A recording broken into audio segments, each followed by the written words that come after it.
स्वागत है आप सभी का हमारे YouTube channel DSEL Sidhi for English में।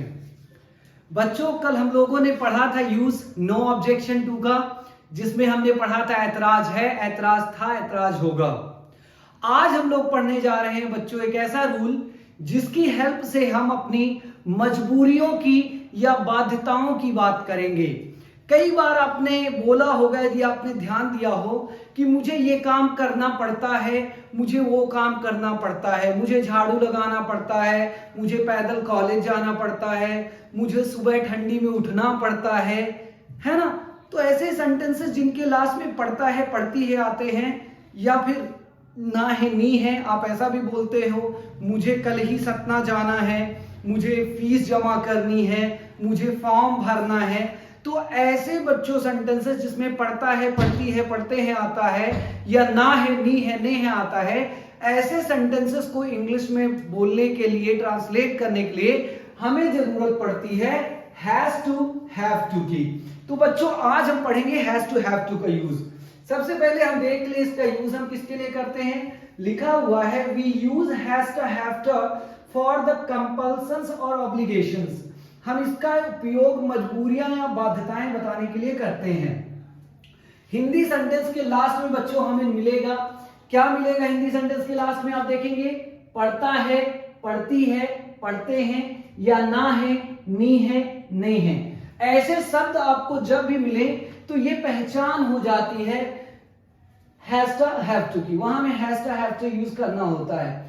बच्चों इसको प्रोनाउंस करना हैज टू, हैव टू भी बोल सकते हो, या आप इसकी स्लैंग यूज कर सकते हो। हैज और टू को मिला के, हैव टू को मिला करके आप बोल सकते हो has to, have to, has to, have to.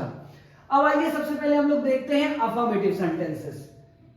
Affirmative sentences, affirmative sentences बच्चों रूल हो जाएगा, सबसे पहले आएगा सब्जेक्ट, सब्जेक्ट के बाद आ जाएगा हैज टू, हैव टू, और उसके बाद आएगी वर्ब की फर्स्ट फॉर्म, फिर आएगा ऑब्जेक्ट, और सबसे लास्ट में आएगा बच्चों अदर वर्ड। अब आइए देखते हैं एग्जाम्पल। यहां लिखा है उसे झाड़ू और पोंछा लगाना पड़ता है। सेंटेंस के लास्ट में यदि आप देखें तो आ रहा है पड़ता है, उसे झाड़ू और पोंछा लगाना पड़ता है। बच्चों जब मैंने हैज, हैव का यूज पढ़ाया था तो आपको बताया था कहां हमें हैज यूज करना है, कहां हमें हैव। यहां ही है, ही एक singular person, singular number third person pronoun है, इसीलिए इसके साथ लग जाएगा हैज टू या has to. He has to. झाड़ू लगाना को इंग्लिश बोलते हैं स्वीप, एंड पोछा लगाना को बोलते हैं mop. He has to sweep and mop, उसे झाड़ू और पोछा लगाना पड़ता है। He has to sweep and mop. उसके बाद अगला एग्जांपल है बच्चों, हमें पैदल जाना पड़ता है। इसमें भी लास्ट में आ रहा है जाना पड़ता है, पढ़ता है। यहां देखिए आईडी है पढ़ता है, पढ़ती है। तो सबसे पहले आ जाएगा सब्जेक्ट हमें, वी, पढ़ता है, पढ़ती है के लिए हैव टू, जाना को गो, और पैदल को बोलते हैं बच्चों on foot, on foot. We have to go on foot, we have to go on foot, हमें पैदल जाना पड़ता है। अब आइए देखते हैं नेगेटिव सेंटेंस। नेगेटिव सेंटेंस में सबसे पहले आ जाएगा सब्जेक्ट, सब्जेक्ट के बाद don't, doesn't, do not, does not को कॉन्ट्रैक्ट करा के हम डोंट, डजंट बोलते हैं। फिर उसके बाद आ जाएगा हैव टू। हैव टू क्यों आएगा बच्चों, हैज टू कहां गया। एक्चुअली जैसे ही डज नॉट लगता है बच्चों तो वर्ब अपने प्लूरल फॉर्म में आ जाती है। तो हैज का प्लूरल होता है हैव, तो इसीलिए यहां गया हैव टू। उसके बाद वर्ब की फर्स्ट फॉर्म, फिर ऑब्जेक्ट, एंड फिर अदर वर्ड। आइए देखते हैं कुछ एग्जांपल्स। उसे कुछ नहीं करना है, ऐसा सेंटेंस है, उसे कुछ नहीं करना है, लास्ट में आ रहा है ना है। तो इसको हम सबसे पहले सब्जेक्ट लेते हैं, उसे शी आ जाएगा। फिर उसके बाद आ जाएगा डजंट, शी के साथ डजंट लगेगा, डज लगता है थर्ड पर्सन सिंगुलर नंबर के साथ। She doesn't have to do anything, she doesn't have to do anything, she doesn't have to do anything. उसके बाद अगला एग्जांपल है बच्चों, आपको झूठ नहीं बोलना पड़ता है। आ रहा है पड़ता है और नहीं, आपको झूठ नहीं बोलना पड़ता है। इसे हम इंग्लिश में बोलेंगे you don't have to lie, you don't have to lie, you don't have to lie. उसके बाद आ जाइए बच्चों थर्ड स्टेप की ओर हम लोग चलते हैं। ये सेकंड था। स्टेप नंबर 3 में क्या होगा बच्चों, स्टेप नंबर 3 हम बोलते हैं इंटरोगेटिव। उसमें हम प्रश्नवाचक क्वेश्चंस करते हैं, जिसमें हम यस नो में आंसर्स देते हैं। रूल हो जाएगा डू डज, फिर आएगा सब्जेक्ट, फिर आएगा हैव टू, फिर आएगी एमवी फर्स्ट, फिर आएगा ऑब्जेक्ट, फिर आएगा अदर वर्ड और सबसे लास्ट में क्वेश्चन मार्क। क्या उसे सीधी आना है, लास्ट में देखिए आ रहा है आना है और शुरू में आ रहा है क्या उसे सीधी आना है। तो सबसे पहले आ जाएगा डज, फिर उसके बाद आ जाएगा शी, फिर उसके बाद आ जाएगा हैव टू कम टू सीधी और लास्ट में क्वेश्चन मार्क। क्या उसे सीधी आना है, इसे हम इंग्लिश बोलेंगे does she have to come to Sidhi, does she have to come to Sidhi. उसके बाद अगला एग्जांपल देखेंगे बच्चों, लिखा हुआ है क्या उन्हें, क्या आ गया उन्हें दिखावा करना पड़ता है, मतलब उनकी मजबूरी है दिखावा करने की, बाध्यता है। तो सबसे पहले आ जाएगा बच्चों डू, फिर उसके बाद आ जाएगा उन्हीं के लिए दे, डू दे हैव टू, दिखावा करना को बोलते हैं बच्चों शो ऑफ और लास्ट में लग जाएगा question mark. Do they have to show off, do they have to show off, क्या उन्हें दिखावा करना पड़ता है। इसके बाद आ जाइए बच्चों फोर्थ स्टेप। फोर्थ स्टेप है interrogative plus negative. Interrogative plus negative में क्या होगा बच्चों, डू डस तो हम शुरू में रखेंगे ही, नॉट भी आएगा, क्या भी आएगा और नहीं भी आएगा। तो क्या और नहीं दोनों आ जाए तो डोंट यहां लगा देंगे, डू नॉट को कॉन्ट्रैक्ट करा देंगे, डज नॉट को कॉन्ट्रैक्ट करा देंगे तो हो जाएगा डजंट, डोंट डजंट। फिर उसके बाद आ जाएगा सब्जेक्ट, सब्जेक्ट के बाद आ जाएगा हैव टू, उसके बाद एमवी फर्स्ट, फिर ऑब्जेक्ट, फिर अदर वर्ड, लास्ट में क्वेश्चन मार्क। क्या उसे सुबह नहीं उठना पड़ता है, पड़ता है और आ रहा है क्या और नहीं। क्या उसे सुबह नहीं उठना पड़ता है, सबसे पहले आ जाएगा बच्चों डजंट, क्योंकि उसे आ रहा है तो शी लग रहा है, शी के साथ डज लगता है, डजंट शी हैव टू, उठना को बोलते हैं बच्चों वेक अप और सुबह इन द मॉर्निंग और लास्ट में question mark. Doesn't she have to wake up in the morning, क्या उसे सुबह नहीं उठना पड़ता है, doesn't she have to wake up in the morning. अगला एग्जांपल है बच्चों, क्या मुझे उससे नहीं मिलना है, क्या आ रहा है, नहीं आ रहा है और ना है आ रहा है।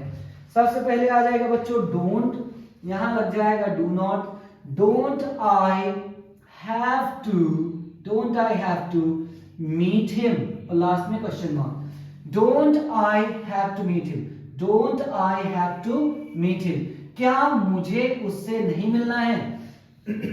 इसके बाद आ जाएंगे बच्चों फिफ्थ स्टेप की ओर, स्टेप नंबर 5। स्टेप नंबर 5 है बच्चों double interrogative, double interrogative of has to have to, excuse me. सबसे पहले आ जाएगा डैवलिच फैमिली। डबल इंटरोगेटिव में हम डिटेल क्वेश्चंस भी इन्हें बोलते हैं। सबसे पहले डैवलिच फैमिली, उसके बाद आ जाएगा बच्चों डू डस, डू डस के बाद आएगा सब्जेक्ट, सब्जेक्ट के बाद आएगा हैव टू, उसके बाद आएगी वर्ब की फर्स्ट फॉर्म, फिर ऑब्जेक्ट, फिर अदर वर्ड और सबसे लास्ट में क्वेश्चन मार्क। अब आइए देखते हैं एग्जांपल। आपको क्या क्या करना पड़ता है, लास्ट में आ रहा है पड़ता है, आपको क्या क्या करना पड़ता है बच्चों, क्या क्या। यहां क्या क्या के लिए हम व्हाट बस का यूज नहीं करेंगे।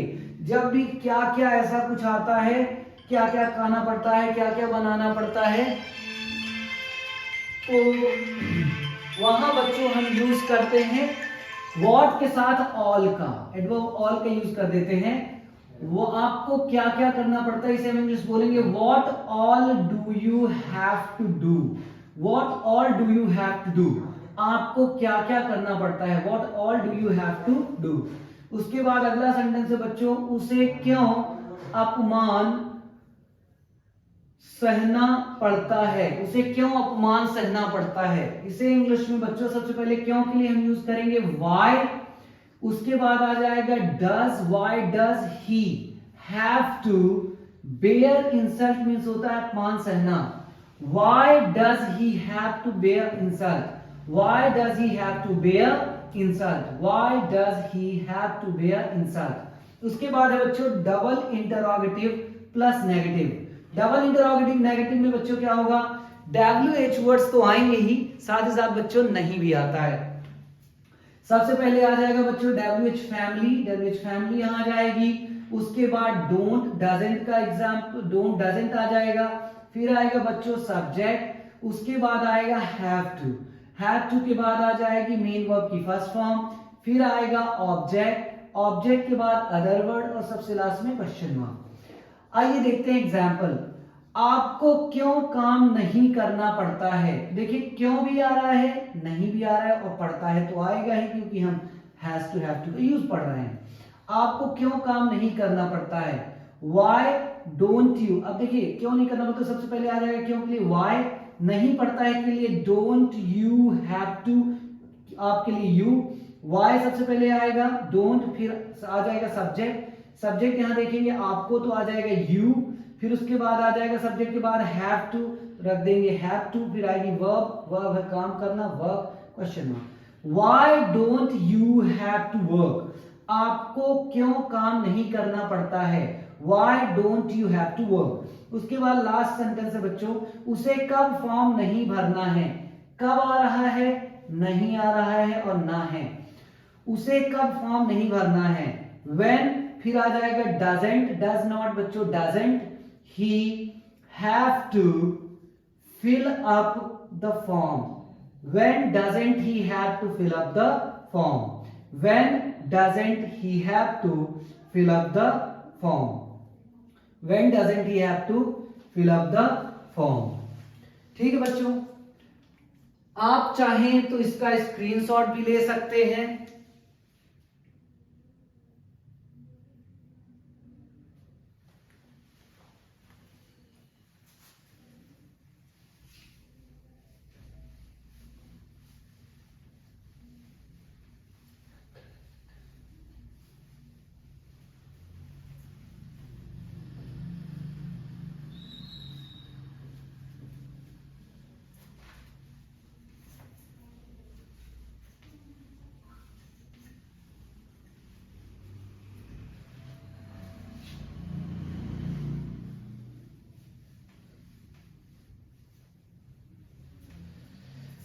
सो बच्चों हमने आज आपको बताया हैज टू हैव टू का यूज पढ़ाया, और मैंने कहा है क्लासेस में कि आज हम हैज टू हैव टू पढ़ाने के बाद एक क्वेश्चन पूछेंगे, और जो भी स्टूडेंट सबसे फास्ट आंसर देंगे कमेंट करके उस क्वेश्चन का, उन्हें मिलेगा एक मेडल या एक कह सकते हैं आपकी prize.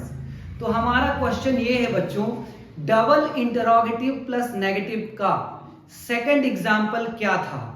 Double interrogative plus negative का सेकंड एग्जाम्पल क्या था? आपको केवल इंग्लिश में कमेंट करके बताना है कि इंग्लिश में उसका ट्रांसलेशन क्या था। Once again thank you so much for watching, thank you so much.